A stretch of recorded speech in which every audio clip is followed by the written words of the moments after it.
Woo! What's going on, guys? Orange Forum coming out with another video, and this is the aftermath. This is week 6 of the NFL. The Detroit Lions going up to Arrowhead, playing the Kansas City Chiefs. Lions falling to 4-2, falling into NFC North standings as well, to second place now. And yes, they are in second place, Lions fans, just because they have more wins than the Packers. Does not matter that they're 4-2, but the Packers are 3-1-1. That tie means something because they have one less loss. So that tie considers as a half a win, half a loss. So they have a half game up on the Detroit Lions. It's very close, but the Packers are in first place, and the Detroit Lions are in second place currently. And the Kansas City Chiefs going up to 3-3, remaining in third place in the AFC West, because I believe the Chargers and the Broncos won this week as well too. So that's a pretty close division going on right now too. Raiders away in last, but the Chiefs win pretty good in this one, 17-30 for the Chiefs. I thought the Lions were in this game for most of the time, up until maybe mid fourth. You knew it was kind of coming to an end. I thought the Lions shot themselves in the foot more than once. A lot of things happen in this football game. We'll talk about it, but real quick, some drops. But one drop on Amon-Ra was huge. No penalties from the Chiefs. I think was absolutely diabolical. I just think it's insane. It's happened like 12 times since 2019, and the Chiefs have been part of it like 2-3 times. I don't understand that, and I'm not saying that's the reason why we lost the football game, because it's not. But to have no penalties called on you, I think is crazy. They just had 13 penalties called on them last week versus Jacksonville. 13. And if you watch that game, you would just know that there's no way that they didn't have any penalties. And then the touchdown drive taken away from us on a penalty that nobody knew what was about. Not one single soul knew that was a penalty against Detroit Lions. Goff apparently never set. He went in motion. He ran to his left. David Montgomery threw a touchdown pass to Jared Goff. I don't know how he even caught it. And then, everybody in the stands is celebrating if you're a Lions fan. You're upset if you're a Kansas City Chiefs fan. You get your hands on your hips if you're the Chiefs defense. Chiefs sidelines just kind of looking, going, wow.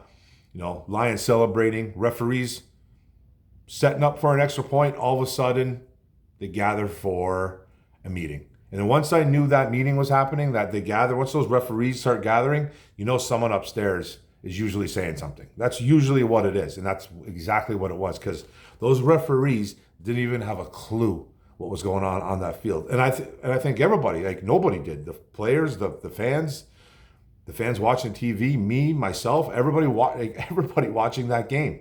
Everyone thought it was a touchdown. We don't have the NFL rule book in front of me. I just don't have that. And Goff, according to Goff, he was just like, okay. Yeah, he's like, I thought we did everything right there. He goes, if it's a penalty, it's a penalty. He's like, we need to do more research. He goes, but we thought it was clean. We thought it was good. Apparently he didn't set, got the touchdown. So everybody thought it was a touchdown except for somebody upstairs. My whole thing there is, who's making that call? It's come from New York. Where's it coming from? Who's making that call to say that was not a touchdown?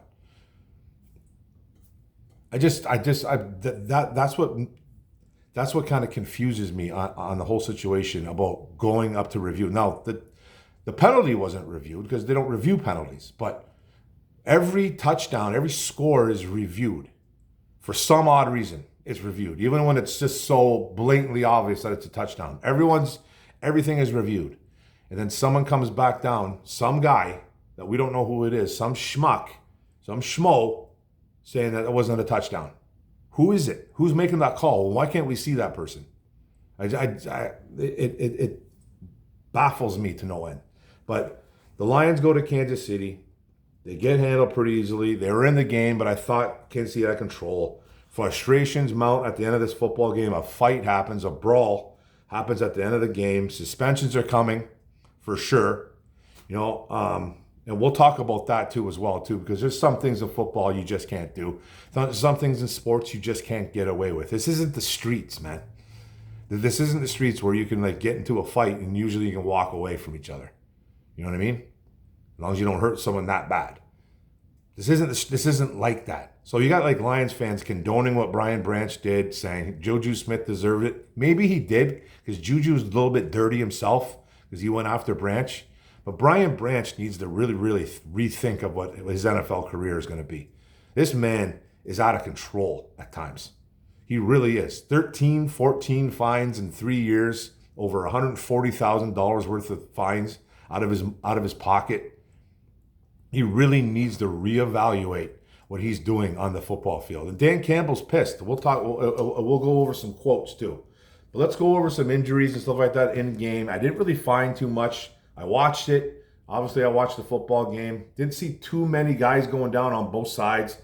Kirby Joseph did go down with a knee injury. It looked like he couldn't even walk at one point. He had two trainers on him, kind of walking him off on the sideline.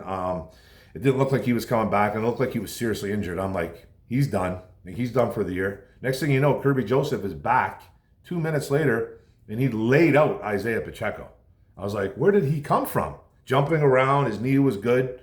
Shout out to the NFL, man, whatever they injected into his knee, because he was walking around like he was 18 years old again. He was bouncing around. So that was good to see that he's back, but hopefully it's not going to make it worse.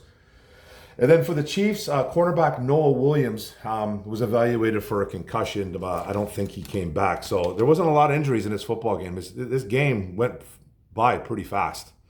Let's go to the stats. Offense, Lions first, the road team. That's how we do it. Passing, quarterback Jared Goff was 23 for 29 at 79% completion percentage. 203 yards, 7 yards a pop, 2 touchdowns, no picks. He was sacked only once. Wasn't pressured a whole hell of a lot, didn't seem like to. They just couldn't really get going, scoring 17 points, only 10 at the half, 7 the rest of the game. You know, the Chiefs are a good football team, but we shot ourselves in the foot more than once, especially on offense. Especially on offense with the drops from Amon-Ra. One drop, crucial on fourth down, and he's never had a drop on fourth down in his career. And I'm not going to attack Amon-Ra St. Brown because he is an absolute stud. He's a top 3 wide receiver in the NFL today. He just is. He catches that ball 20 out of 20 times any other time. So, you know, that, and then the touchdown with the penalty that I just talked about, this penalty that I don't know, the Lions don't know, the Chiefs didn't know, even the referees on the field didn't know. The referees on the field called it a touchdown. And you know, and they're setting it up, and then someone gets in their ear. So I'm gonna sound like a broken record. I don't want to do that. But it's just a bizarre call. It's just a bizarre call to call the penalty after the touchdown. And I know that penalties can be thrown after a play, but you don't really see it too much happening. You know what I mean? It just doesn't happen, but it can happen. It's not illegal to throw a flag after the play, especially when these guys gather now. These guys gather around, and nobody on that field knew. If that came from upstairs, and if anybody wants to argue that, you can argue it. You're arguing against the wall because I don't know. And then rushing. Running back Jahmyr Gibbs had 17 carries for 65 yards at 3.8 a pop. No touchdowns.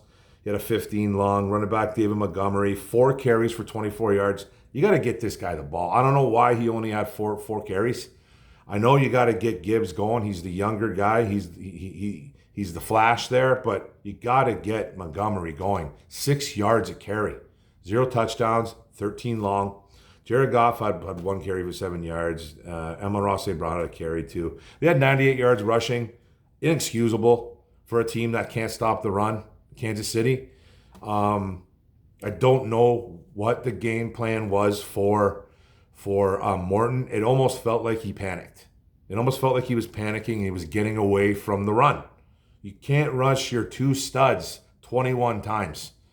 That's it. You can't do that.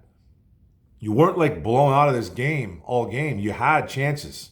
You weren't like losing by 20 or anything like that, or losing like 17. You weren't even losing by that. You had opportunities in this game to run the football. Now, I know they had some success throwing the ball, but you don't run your 2 studs 21 times, 17 and 4. That's inexcusable. I don't know what they were trying to do there. I really don't, man. You got to get Montgomery the ball more. And honestly, I'm not trying to start any problems, but Montgomery didn't look happy on the sidelines. And this is the second or third time I've seen him like this. And I know he's a team guy, and Gibbs is his little brother that he refers him to, and they're great friends. They hang out, all that stuff. And he's even said that Gibbs is going to be the best running back in the NFL at one point. It's coming up soon. It's his team. Montgomery didn't look happy. He didn't look happy there, and he didn't look happy against in that was it the Baltimore game? Not the Baltimore game, because he went off in that game. It was one of the games that just kind of happened. Montgomery hasn't been looking too happy lately. He really hasn't. And I don't know if it's just me. I don't know if it's just me seeing that, but somebody can read body language. It's a body language. You see that he's just kind of sitting there with his hands on his hips, wondering when he's going to go in. It's like he should be getting more than 4 carries a game. That is uncalled for. But whatever. Now receiving, wide receiver Jameson Williams. I had a really nice game. J-Mo came through.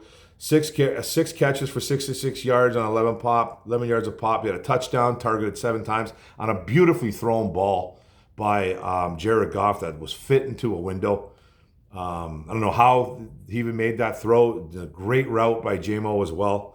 Tight end Sam Laporta had a really nice game again. 5 catches, 55 yards, 11 yards of pop with a miraculous one-handed grab in the back of the end zone too. That I don't know how that ball fit into there. It was a beautiful touchdown. 6 targets.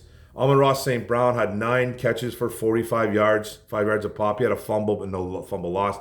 He was targeted 10 times. Amon-Ra, I don't know, seemed a little bit off in this football game. Not only because of the drops, it just seems like he wasn't getting open as much. I don't know what was going on. I know he's got a wrist injury, but that shouldn't be hurting him in the route department.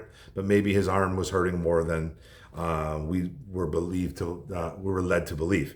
So he just seemed a little off, Amon-Ra St. Brown. Just to me anyways, because you're just used to this guy going off every single game, right? And he just didn't have that great of a football game. Now, running back David Montgomery did get involved a little bit in the receiving game. 2 catches for 37 yards at 18.5 yards a catch. 2 targets there too as well. And Gibbs only had 1 catch. So that's bizarre too on 2 targets. You got to get him the ball through the air too as well. So very odd game offensively. I thought they weren't in sync. From the start to the finish, I just don't really think they were. This is a team that scores 33 points a game. You only score 17. I know it's a pretty good defense, but it's not that great of a defense in Kansas City. Now, defensively, linebacker Alex Anzalone, 12 tackles, 1 quarterback hit. Jack Campbell had a nice game, 8 tackles, a sack, and a quarterback hit. He's racking up weeks. Strong safety Brian Branch, 7 tackles. And then nose tackle DJ Reader, 5 tackles. Aiden Hutchinson, defensive end, 2 tackles for loss, quarterback hit, and a sack, and 1 quarterback hit. Defensive end Al Quadra Muhammad stayed. He was quiet all day, but had a big sack at the end of that, roughly around the end to get the ball back. He had 2 tackles for loss, and a sack and a hit. Safety Thomas Harper came in when Kirby went down and made a beautiful pass deflection. Textbook that you can't even teach this to the kids. Well, you can try, but there was a beautiful textbook pass deflection by Thomas Harper, who I was worried about. That was going to have to get some playing time here, but he looked really good in that one pass deflection. It was a beautiful play. It was on a 3rd down too, I believe, as well, and he knocked the ball. I don't remember who he was covering. Juju Hollywood. I don't remember, but it was a very good play by Thomas Harper, the safety that came in for 1 play. Hasn't played safety all year too.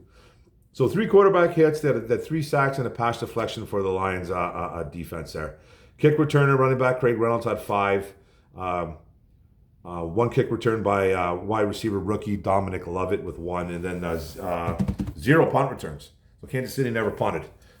Kicker Jake Bates, 1 for 1, a field goal, 28 yards was his long. 2 for 2 extra points. Punter Jack Fox punted 3 times out of 46 average, 49 long. So he got that up a little bit. Now the Chiefs offense passing. Patrick Mahomes, quarterback Patrick Mahomes, 22 of 30 for 257 yards, 73% completion percentage, 3 tutties. He had 0 interceptions. He was sacked 3 times. Mahomes doing Mahomes things, escaping, doing things like that. Yeah, you say what you want about Patrick Mahomes. He is annoying. He's super annoying to watch. It's fun to watch at the same time, especially if you're a Kansas City Chiefs fan. But when he's doing that stuff to your team, you just don't like him. And there's something about him that I just can't stand. Maybe it's just because he's so good. Maybe it's just because he's so good. And he is. He's an elite quarterback, man. And he just, but he does some stupid stuff on the field too that kind of resulted in this fight too. And we'll talk about that too as well. Like getting in, flexing and taunting and not getting called for penalties is bizarre. Like, is it just because you're Patrick Mahomes? I think so. And you're the Kansas City Chiefs? I know so. So it's just weird. So he does some things that he got some things to get Branch going. But Branch knows better, and we'll talk about it too. Rushing. Running back Isaiah Pacheco. 12 rushes for 51 yards and 4.3 yards a pop. The kid runs so hard. He's a hard runner, man. I like Pacheco. 11 young, long. No touchdowns yet for that young man during the season. I don't think he has any on the year, but he was running hard on a 4.3 yards a pop, so that's nice. Then quarterback Patrick Mahomes, he had 10 carries for 32 yards, 3.2. He had a touchdown. Running back Kareem Hunt had 6 carries for 23 yards and 3.8 yards a pop on 10 long as well. And Mahomes had 11 in the long. So they had 112 yards running the football. Solid performance by the rushing unit on that Chiefs offense. Now receiving, tight end Travis Kelce. Nobody could cover him. He was 6 for 78 on 13 yards a catch, 7 targets. He was giving fits to Campbell, to Anzalone, whoever was trying to cover him. He was just boxing him out. He's a big tight end. He's lanky, he's long, he's just smart. He's a great route runner, and he was just, he was feeling himself and he was doing well. The wide receiver Juju Smith-Schuster, 3 catches, 57 yards on 19 yards a pop, 3 targets. Wide receiver Marquise Hollywood Brown, 4 catches, 45 yards, 11.3 yards a pop, 2 touchdowns. He had a nice day, 4 targets. The wide receiver Xavier Worthy, 2 catches for 20 yards, 10 yards a pop. He had a touchdown as well, 4 targets. So 8 different players caught a pass from Patrick Mahomes. He spread the ball around pretty good on Sunday night. In defense, safety Chamari Connor, 14 tackles. Cornerback Brian Cook, 7 tackles. Linebacker Leo Chanel felt like he was all over the field. It felt like he had more than 7 tackles, but he had 7 tackles. Linebacker Nick Bolton had 7 tackles, tackle for loss, and a QB hit. Quarterback Trent McDuffie had 6 tackles. Linebacker Drew Tranquil, 3 tackles, a tackle for loss. Defensive end Charles Amenahu, 2 tackles, tackle for loss, 1 QB hit, and a sack. Defensive end Mike Dana, not from Michigan. I said that in my other video. He's Central Michigan, I believe. Central or Western? Now I forget. I think it was Central. Sorry, Mike. 2 tackles, 1 QB hit. Defensive tackle Chris Jones had a QB hit and 1 tackle as well. I thought they kept him pretty good in check too. And guys like, I got to give credit to Dan Skipper. I was really worried that Dan Skipper was going to struggle a lot versus George Karlaftis. I thought he handled him pretty well. Karlaftis had a couple tackles, I believe. No real pressures. There was one time where he almost got to Goff, but he had to loop around Dan Skipper. Dan Skipper just kept pushing him outside the edge, and Karlaftis had to he had to travel to get to Goff, and he almost got his hands on him. But Skipper, man, being the guy that just came in first game back, thank God it wasn't Giovanni Manu. And I tried to tell people that Dan Skipper is a better tackle than Manu, but people don't want to listen to that. And Skipper had a great game. Now, is he gonna be like that every single game? No. But George Karlaftis is no joke. He is one of the best defensive ends in the NFL today, and he handled him really well. I thought the whole O-line played pretty good. A couple pressures on Goff, but I thought they did a really stand-up job. They did have a sack on him. They had 0 pass deflections, that defense against Kansas City, and only 4 quarterback hits. So like I said, kudos to the O-line and Dan Skipper for handling some guys that can really give a good push to the quarterback. And their kick returner was wide receiver Nico Remigio, 4 times a kick return. They had he was their punt returner as well, with only 1 time taking a punt back. Kicker Harrison Butker, he was 1 for 1 on field goals with a 33 long and 3 for 4. 3 for 4 out of extra points. He missed the first one. And then punter Matt Arezia had 1 punt, 46 average. So, not a lot of punting going on for these guys in this football game for Fox and Arezia. Now let's go to the team stats. The Lions first. We'll do the Lions first. First downs, they had 18. Third downs, they were 5 for 11. 0 for 2 on 4th downs, which was gigantic. 98 yards rushing, 199 yards passing. 297 yards total yards. Sacks 3, yards 14. Interceptions thrown 0. 3 punts, average of 46 yards. Penalties, we had 4, 38 yards of penalties. Fumbles and fumbles lost. We had 1 fumble, 0 lost. 29 minutes and 23 seconds possession. The Chiefs, they had 26 first downs to our 18. Boom, that's huge there. That's gigantic. I'm going to check mark that. They were 4 for 10 on third down conversions. Pretty even with us. We were 5 for 11. Fourth downs, they were 2 for 3. Gigantic for them. Rushing, they rushed for 112. They passed for 243. Total yards, 355. Sacks, they had one. They had 1 sack for 4 yards lost. 0 interceptions. Punts, 1 for 46. They matched up the average with Jack Fox, him and Arezia. Penalties, they had 0 penalties for 0 yards. 0 penalties for 0 yards. That is not a mistake. That is not a glitch. 0 penalties for 0 yards. For a team that struggles with penalties. They're like 9th in the NFL. They're top 10 for sure in the NFL for penalties. That was their problem. That was why they were losing football games. That's why they were 2-3. 0 for 0. I'm not buying it. And I'm not. Okay, we'll talk about. Okay, fumbles lost. They had 1 fumble, no lost. 30 minutes and 37 seconds of possession. Now, let's talk about this. What happened right away about these penalties, man? Is a team that had a lot of penalties going into this football game. How you don't have any penalties called on you is terrible. It's not the reason why they lost this game, though. Not the reason why the Lions lost this game, but it sure didn't help them. It sure didn't help them because there was penalties. There was penalties. There always is. In the NFL, in any sport, you can call a penalty on every single play if you want to. You can. You just can't do it, okay? But to have no penalties and 0 penalty yards is wild to me. It just doesn't make any sense. It's just something out there that, it's not real. It's happened in the NFL, of course it does, but come on. 2-3 Kansas City Chiefs, man. And like I said in my last video, what did I say? I told everybody. I go, not only are we playing the Chiefs in Kansas City against Patrick Mahomes, against Andy Reid, against Travis Kelce, all Hall of Fame guys right there. Guess who else we're playing? We're playing the refs. And to not have a penalty called, I think is just a slap in the face. It's a slap in the face to the Lions, to be honest with you. Because there was some blatant calls that were just not made, but then the Lions on their end, they gave the Chiefs they gave the refs a couple reasons to make those penalty called.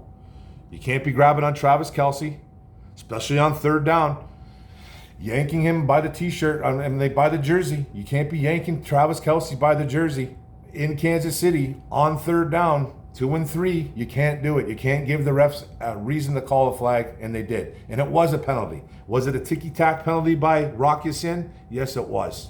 But it was a penalty. Okay? And then Aiden Hutchinson. We love Aiden Hutchinson. But what are you doing hitting Patrick Mahomes clearly after he threw the football? He threw the football. His arm was on motion, down like this, side to side. He's sitting there watching where he threw the ball. And Hutch took 2 steps, and he didn't maliciously hit him. It wasn't like he put his helmet in the crown of his helmet and just smucked him, but he hit him. He hit him hard and he threw him to the ground, and that's a penalty all day. It took 2-3 steps after he threw the ball and hit him. I was watching that play going, what is Hutch doing? I go, he's not letting up. He's going to kill him. And thank God he didn't kill him, because it probably would have been even something bigger than that. So he did that, the drops by Amon-Ra. The drops by Amon-Ra, all that kind of stuff, man. The touchdown taken away from us, man, on the rule that nobody knows what it is except someone upstairs. There's just like little troll up there. I feel like there's like this little troll up there that just makes these calls, because we never get to see who these people are. I want to know who they're talking to. Because I remember when they started doing this in baseball. with the going to the upstairs and stuff like that, where they're going to New York. you got to see some of the people that they were going to. I know it has to be a group of officials. It has to be a group of officials that they're going to. Obviously, it's not just like Detroit Lions and Kansas City Chiefs fans. It's obviously guys that work in the NFL and officials. But why can't we see these guys? Because when you watch a football game, during the game, you have the commentators. Yesterday was Chris Collinsworth and Mike Tirico, right? That's who was doing the game yesterday. Those two guys have a guy in the booth. Dean Blandino is in the booth, an ex-NFL referee. Half the time, that guy doesn't agree with the calls that are made on the field or from upstairs. So who are we talking to? Who are they talking to? I have to know. Has this ever been brought up? Have they ever panned to the room where they talk to these guys?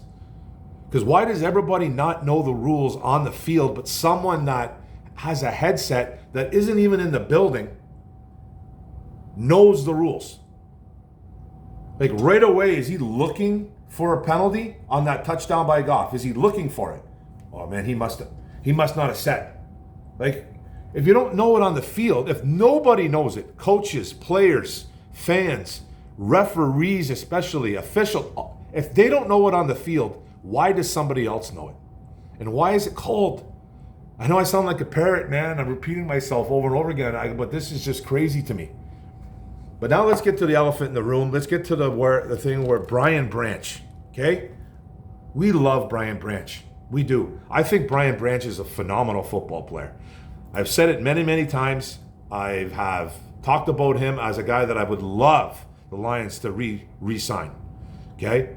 He's old school, doesn't take no shit. He hits hard. He makes plays. He's not just a guy that goes out there and makes tackles. He makes game-changing plays. He's playing hurt right now. But he's doing some things out there that are just out of control. Now, you know what happened at the end of that football game? A brawl ensued, okay? Patrick Mahomes tried to shake Brian Branch's hand. Brian Branch walked away. Mahomes kind of grabbed his arm a little bit and they gave him a pat in the back. Gave him a swat in the back. Tiny. Then you had Juju Smith-Schuster from the Kansas City Chiefs who started going berserk. Okay, he started going berserk, jumping up and down. He ended up hitting during the football game, late in that game, Brian Branch from behind. He did. He cheap shotted him, no penalty. Right in front of the referee, okay? Right from behind, bam, hit him right in the back, an illegal block. That's illegal. You can't hit a guy in the back, especially if you just can't do it. Referee does nothing, looks right at it like he's looking right through it. Does nothing. So Brian Branch is heated. They just lost. Their secondary got torched for 3 touchdowns, for 3 touchdowns. He wasn't having a good day. Brian Branch is a heated kid. He is a guy that cannot check his emotions at the door. He can't. And there's a lot of guys like that. I'm one of them. I have problems checking my emotions at the door. I fly off the handle easily. It can happen to lots of people. But I was never like that on the football field, which was really weird. That was one thing because my dad would have killed me, for one, okay? If I would have been like that, if I would have been a complete raving lunatic and going after people in a bad way, my dad, he would have been furious, and I never wanted to let him down like that. So I pretty much kept my emotions in check on the football field. After the game was a little bit different, okay? After the game was a little bit different. But on the field, I tried to be really, really I just tried to be calm and cool on the field. I really did. Brian Branch doesn't do that. There's guys that can't do it. Brian Branch is hurting this football team. He is. Because he's going to get probably suspended because of history. He has a bad history. He has, like I said, 14 fines. He's going to have 14 fines over $140,000 worth or more in fines in 3 years. He's already got like 4 or 5 in 2025. We're only 6 games in. He gets a fine every game, if I feel like. He said a couple against Green Bay, Baltimore. You know, he's always getting fined for something. Unsportsmanlike conduct, grabbing the face mask, hitting guys. He's an emotional kid. He's an emotional guy. And you got Dan Campbell here going, this is a quote, I love Brian Branch, But what he did was inexcusable. It's not going to be accepted here. Take that for whatever that's worth. It's not what we do. It's not what we're about. I apologize to Coach Andy Reid and the Chiefs and Schuster. I wouldn't apologize to Schuster, but whatever. That's what Campbell wanted to do. That's fine. That's not okay. That's not what we do here, and it's not going to be okay. He knows it. Our team knows it. That's not what we do. That's from Dan Campbell. That was the first thing he talked about when he went to the podium after the football game. Was he goes, let's get this out of the way. I want to talk about Brian Branch. I love Branch, but okay, that's exactly how it started. Now Brian Branch was in the locker room, okay, and I listened to this guy talk. Okay, he goes, I'm tired of doing stuff in between plays and the refs don't catch it. They be trying to bully me out there. I shouldn't have did it. It was childish. He looked really upset. Almost to the point of where he was going to shed tears. Now, the thing with Branch is he's a maniac. Okay, so I'm not too sure why he's getting emotional in the locker room about being childish. I shouldn't have done this. That's all said and done. That's all well and good. We know you shouldn't have done that. But you saying you're getting bullied out there, bro? Do you know what type of sport you're in? He's in the NFL. This guy's a dog. This guy goes after people, and he feels he's being bullied.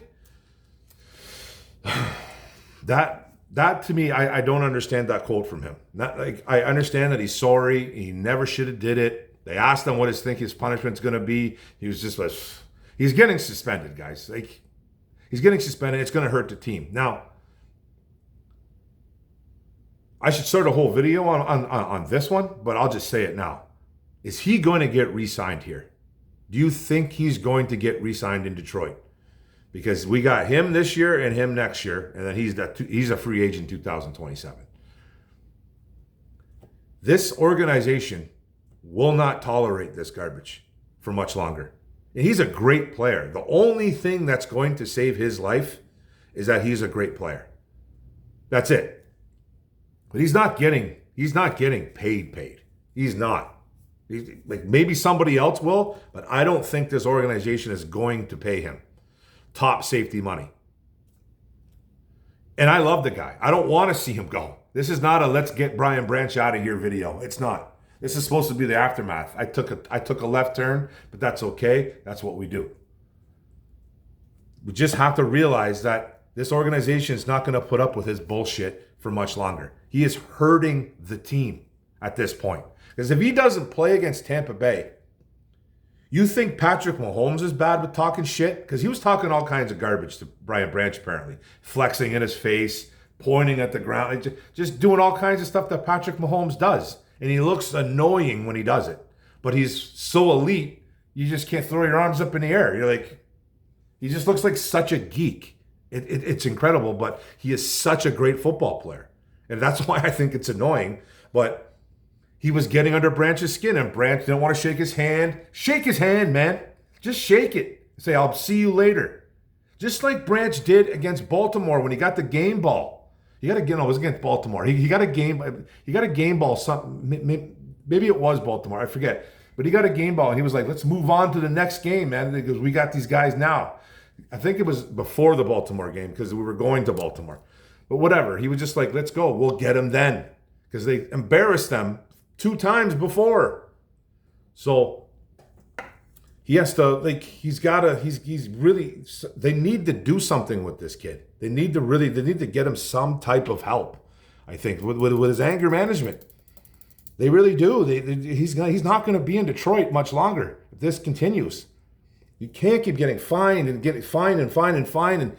And now he's not going to be probably playing against Tampa Bay and Baker Mayfield, man. Not only will he physically abuse you, he will mentally get in your head and he will destroy you. That's the way he is. Baker is a dog, man. He is a great football quarterback. He knows how to get in people's heads. So if you think Mahomes is bad, Baker's worse. And he is having a phenomenal football season right now, Baker Mayfield. They're 5-1. We should have won that game against Kansas City. This is massive, this Monday night game. It's massive. And we're not going to have Brian Branch. And we got 2 starting corners out. The other corners are struggling, really. Come on, man. Brian Branch, you got to be smarter. You have to be. And I'm not sitting here and I'm not telling everybody, let's get rid of Brian Branch. I don't want him to go, but do not be surprised if this is one of the guys that leaves. Do not be surprised if they try to trade him eventually. I'm serious. If people don't want to hear it, that's okay. That's okay. That's just my 2 cents. And I'd love to see him here. But he needs to smarten up, man. He needs to smarten up. He needs to smarten up. And the Lions are going to handle it however the NFL handles it. He's getting suspended because you can't do that to the golden boy, Patrick Mahomes. You can't do that on his field. You can't do that on his field. That's holy ground, man. That's holy ground in Kansas City. You can't act up like that. You can't do that. And he did. Thank God he didn't go after Patrick Mahomes. Because if he went after Patrick Mahomes, he'd be abolished from earth. He wouldn't even be allowed to even breathe again. You would never see Brian Branch. He would be thrown into a dungeon and you would never see him again. You would never see him. He'd be gone. He'd be gone from the NFL. The CFL wouldn't even let him in. The XFL wouldn't even let him in. So he went after Schuster, who is a piece of shit too. Juju Smith-Schuster is a dirtbag. He goes after people too. And he went after Brian Branch. That doesn't give Branch an excuse to do what he did. He smucked him right in the mouth. A fight ensued. Penalties will be offered. They'll be thrown out.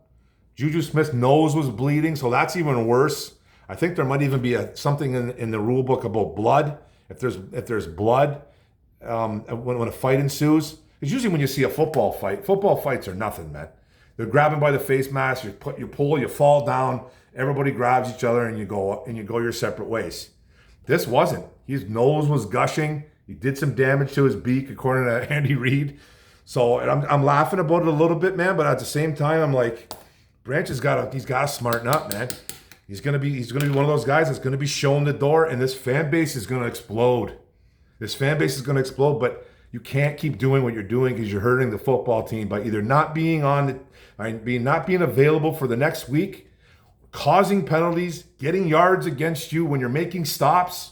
You can't do it, man. You can't do it. So, I don't know. This is a long one, guys. 37 and change. I appreciate it. 4-2. We're not out of the. We're good, guys. 4-2. This is where I kind of expected us to be. 3-3, 4-2. This is not a bad thing to be at. It's just that we're in a tough stretch. Got the Buccaneers next. Okay, and this is going to be a massive get. Thank God it's at home. I'm just glad it's at home. I feel like we haven't been at home in a while. So we're at home.